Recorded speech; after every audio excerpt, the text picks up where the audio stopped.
Hello student, hope you are watching our every video properly. Now today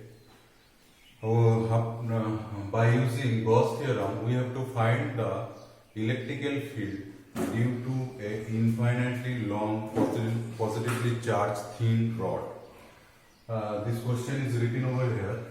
Now we have to find the electric field of due to this infinitely long positively charged thin rod at certain distance.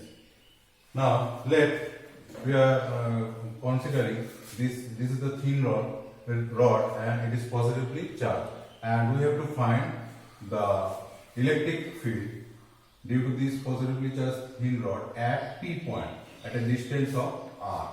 Okay. Now, before how to proceed, first we have to draw a Gaussian surface, so that already discussed to use Gauss theorem we have to draw a Gaussian surface or hypothetical surface. Now here we have drawn a Gaussian surface in the cylindrical shape such that this P point is lying on the curved surface of this cylinder. Now this cylinder consists of three surfaces. Two flat surfaces, it is denoted by S1, this one flat surface, S2 another flat surface, and one curved surface. This curved surface is denoted by S3 here. Okay. Now here this line, arrow line is it shows the direction of the electric field. So direction of the electric field is along this direction, or you can take also along this direction. Here we have drawn a cylinder of length small l. Okay, and the axis of the cylinder is passing through the rod. Okay, now we have to find flux passing through every surfaces, and this is a closed cylinder. So first we are finding electrical flux passing through S1 surface, flat surface. Next we will find the electrical flux passing through S2 flat surface, and lastly we will find the total electrical flux passing through S3 curved surface. Okay, one by one. Now here direction of the electric field along this direction, and direction of the S1 is a flat surface and it has area. Its area is denoted by S1 suppose. So direction of this area of this S1 flat surface is along this direction. Okay. So angle between area vector of S1 flat surface and electrical field is 90 degree. So total electrical flux passing through this S1 surface area, if it is denoted by phi S1, according to formula vector E dot vector S1. Okay.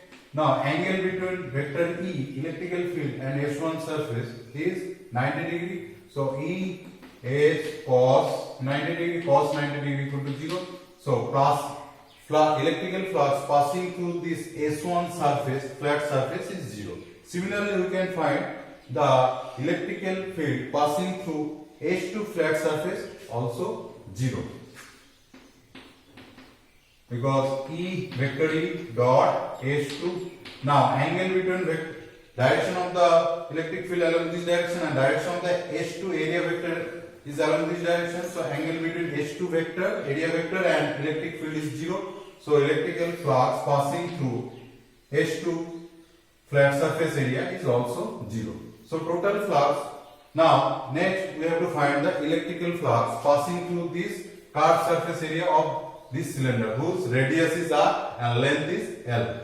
So now to find this electrical flux, first we have to find we are considering a small ds area which is containing the P point, where P point is lying.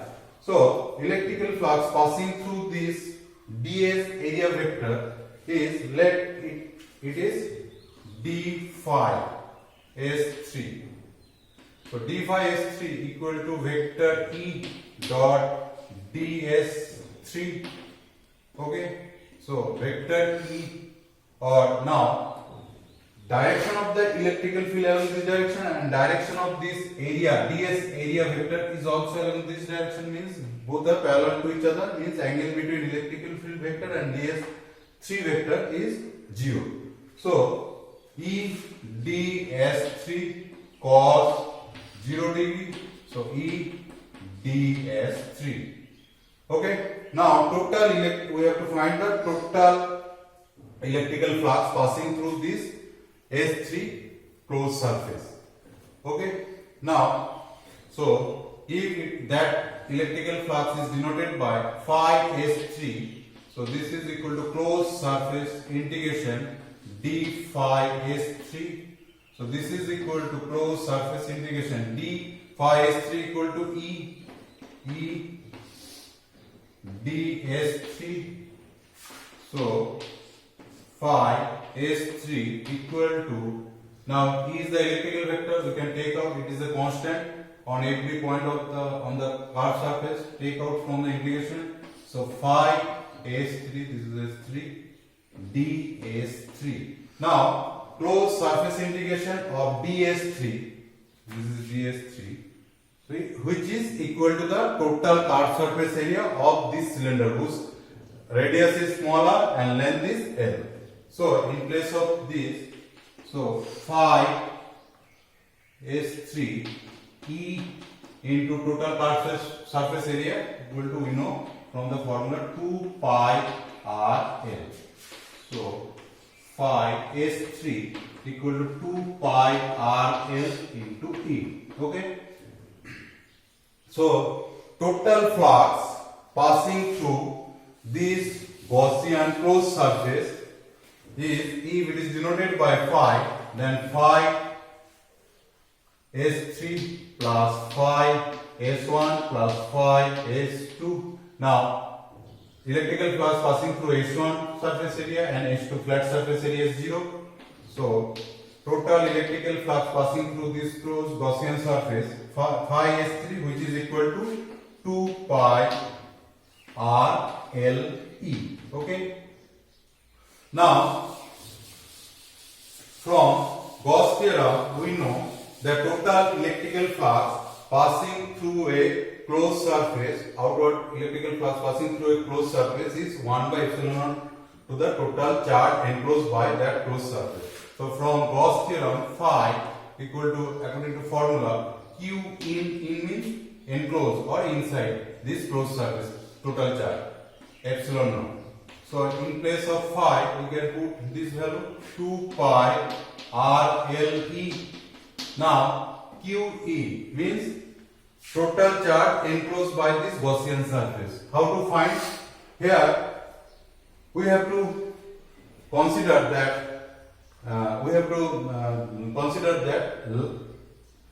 line charge density, because here charge is not point charge. So line charge density of this thin rod, if it is denoted by lambda, already discussed. So Q in equal to lambda into L.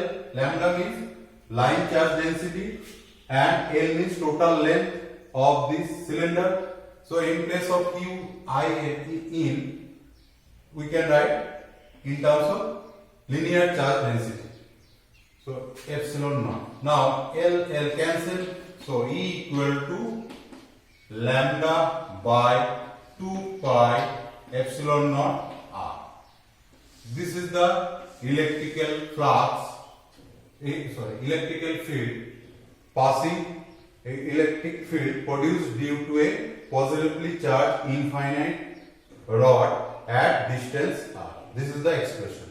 Okay. So just and it is in terms of linear charge density lambda. Okay.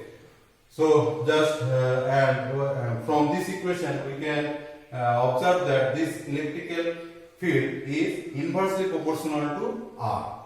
Means distance increases, electrical field is decreases. So just go through this and okay. Okay, now next we have to find the electrical field intensity due to a infinitely charged sheet at certain distance by using Gauss theorem. So here suppose we want to find the electrical field due to this infinitely charged sheet at this point. So what we have to do? We have to draw a cylindrical Gaussian surface like this. Now as this is insulator and charge is distributed this infinite sheet, so electrical field acting both sides at equidistance. But in case of conductor, we have to take only one phase. But here we have to consider both phases, charge distribution of both phases, because it is infinitely thin and infinitely thin charge, infinitely thin sheet. Okay. So direction of the electric field along this direction, electric lines of force starting from positive charge we know. Similarly, direction of the electric lines of force for that phase, opposite phase, is along this direction. So, okay. Now, here we have considered the surface charge density is sigma. Already discussed what is surface charge density. Okay. Now, so electric lines of force passing through this closed surface, cylindrical closed surface, total electric flux we have to find. Now, electric lines, direction of the electric lines of force along this direction and direction of the curved surface of this Gaussian cylinder is along this direction. So, electrical flux passing through this curved surface is 0, because direction of the electric field and direction of the curved surface are 90 degree to each other. Or you can say direction of the curved surface means electrical lines of field is tangential to the curved surface. Okay. Now, so now we have to find the electric flux passing through these two flat surfaces. So here direction of the electric field is parallel to the curved surface. So if the electrical flux passing through these two flat surfaces, if it is denoted by phi, which is equal to total electric flux passing through this closed cylinder, so 2E dot vector S means surface area of both flat surface. So direction of vector E and direction of S area vector is same, parallel to each other. So 2E S cos 0 degree. So 2E S. Okay. So total electrical flux passing through this Gaussian surface is phi equal to 2E S.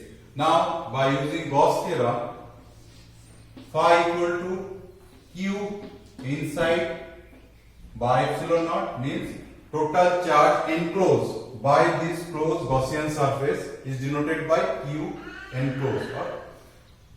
So total flux already find 2Es equal to total charge enclosed by this Gaussian surface. Surface charge density is sigma. So sigma into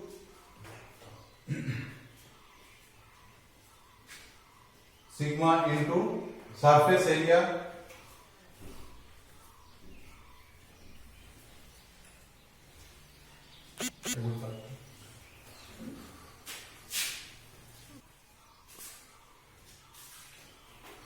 Now, how much charge enclosed by this closed surface?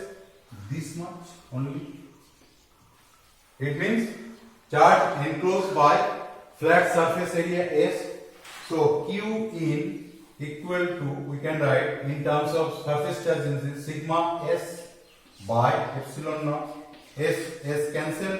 So E equal to sigma by 2 epsilon naught.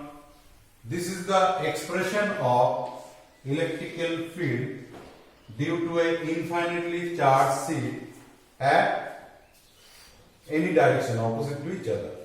Now, from this expression, we can observe that the electric field is independent of the distance. Here, there is no term is here related to distance. So it is this means electrical field at this point is sigma by 2 epsilon naught. Electrical field at this point is also sigma by 2 epsilon naught. Also, electrical field at this point is also sigma by 2 epsilon naught. So electrical field does not depend on the distance. Okay. So this is the expression. So just go through this, and when I send this video lecture, I will also send some notes related to this flux, how to find flux, electrical field by using flux. Okay. So thank you.